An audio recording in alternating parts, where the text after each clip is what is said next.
तेव्हा इस्रायलच्या दिलेल्या इतिहासातून आपण बघणार आहोत.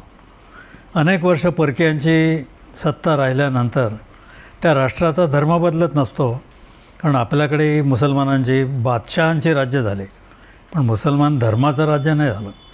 राजाचा धर्म मुस्लिम, पण राज्याचा धर्म हिंदूच होता, हे आपल्या लक्षात आहे.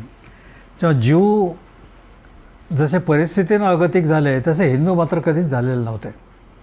तरी मात्र हिंदू विचारवंतांना पराभूत मनोवृत्तीनं अगदी इंग्रजी आमदानीत परास्त कसं काय केलं हे आश्चर्यच वाटतं, नाही का? तेव्हा परक्यांनी आपला इतिहास सांगावा.